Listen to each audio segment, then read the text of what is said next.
ఇవాళ మీ ముందుకి నేను బచ్చల కూర పెరుగు పచ్చడి తీసుకొచ్చాను. సో బచ్చల కూర పెరుగు పచ్చడి కోసం నేను పుల్ల పెరుగుని ఇలా డైల్యూట్ చేసి పెట్టేసుకున్నాను. అందులో కొంచెం కరివేపాకు వేసి పెట్టేసుకున్నాను. ఇదేమో ఈ పేస్ట్ ఒకటి ఉందండి. ఇది అల్లం, పచ్చిమిర్చి, కొత్తిమీర, అలాగే కొన్ని ఆవాలు, కొన్ని జీలకర్ర. సో ఈ పేస్ట్ అనేది చాలా ఇంపార్టెంట్. ఈ పేస్ట్ ఉంటేనే మనకి ఆ పెరుగు పచ్చడికి టేస్ట్ వస్తుంది. ఇవి 5 మొత్తం గ్రైండ్ చేసుకుని ఇలా స్మూత్ పేస్ట్ చేసి పెట్టేసుకోవాలి. ఓకేనండి. అలాగే బచ్చల కూర నేను మా ఇంట్లో బచ్చల కూర హార్వెస్ట్ చేశాను, తరిగి పెట్టేసుకున్నాను. మిగతాది మీకు ప్రొసీజర్లో చూపించేస్తాను. సో నేను బాండి పెట్టేసుకున్నానండి, చిన్న బాండి పెట్టేసుకున్నాను. అందులో నేను తగినంత నూనె వేసేసుకున్నాను. ఆవాలు, జీలకర్ర, ఎండుమిరపకాయలు కంపల్సరీ. ఒకటేసారి ఇంకా పోపు వేసేస్తున్నానండి. ఇంకా 10 సార్లు పోపు వేయక్కర్లేదు.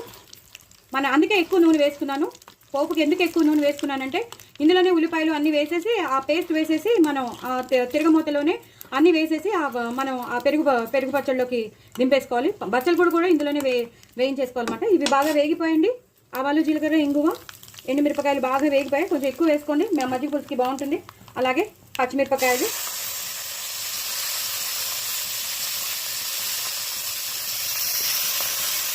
అలాగే కొంచెం పసుపు. చాలా ఈజీగా చేసేసుకోవచ్చండి. ఉల్లిపాయలు అన్నీ ఒకటేసారి వేసేసి వేయించేసుకోవాలి. బాగా వేగిపోవాలి, మాడిపోవాలని లేదు, కానీ ఒక్కసారి మగ్గాలంటే. మనకు కావాల్సింది మగ్గడం. సో పచ్చిమిరపకాయలు, ఉల్లిపాయలు అన్నీ మగ్గిపోతున్నాయి కదండి. ఒక్క నిమిషం ఆగాక మళ్ళీ నేను మీకు చూపిస్తాను. నేను ఇందాక మజ్జిగ పులుసు అన్నానండి. మజ్జిగ పులుసు కాదు, బచ్చల కూర పెరుగు పచ్చడి. సో తరిగి పెట్టుకున్న బచ్చల కూర వేసేసుకోవాలి. చాలా చాలా బాగుంటుంది ఇది వేస్తే మాత్రం. బచ్చల కూరతో చాలా చాలా బాగుంటుంది. సో అంత నూనెతోనే చేసేసుకోవాలి. అంత నూనె ఉండాలి తప్ప ఇంకా నీరు ఏం పోయకూడదు. అందుకే నేను ఇప్పుడు ఈ పేస్ట్ వేసేస్తాను.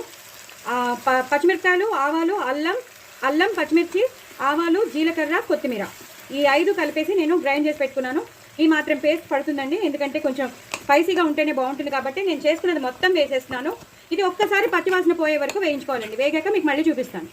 చూసారు కదండి, బాగా మగ్గిపోయే ఉల్లిపాయ ముక్కలు, అలాగే మనం ఏదైతే బచ్చలు కూర వేసామో అది, అలాగే పచ్చివాసన పోయింది మనం వేసిన పేస్ట్. చూసారు కదా, ఈ కన్సిస్టెన్సీలో ఉంటే పెరుగు పచ్చడి చాలా బాగుంటుంది. సరే, మనం ఇప్పుడు ఉప్పు వేసేసుకుందాం. నేను ఇందాక పెరుగు పచ్చడిలో అంటే ఏదైతే పెరుగు తీసుకున్నానో డైల్యూట్ చేసింది, అందులో నేను ఉప్పు వేయలేదు. దీనికి తగినంత ఉప్పు వేసేసాను. అలాగే వేసామా లేదా అంత కొంచెం కారం, అలాగే ఆవాలు, మెంతులు, ఎండుమిరపకాయల రోస్టెడ్ పొడి. ఇది వేస్తే మంచి వాసన వస్తుంది అనమాట. ఇది వేసేసుకుని ఇలా శుభ్రంగా కలిపేసుకోవాలండి. కలిపేసేసుకుని దీన్ని ఇలాగా అందులోకి ట్రాన్స్ఫర్ చేసేయాలి. చూసారు కదండి, ఇలా మొత్తం ట్రాన్స్ఫర్ చేసేసుకోవాలి. పూర్తిగా ట్రాన్స్ఫర్ చేసేసుకుని దీన్ని ఇలా కలిపేసుకోవాలి.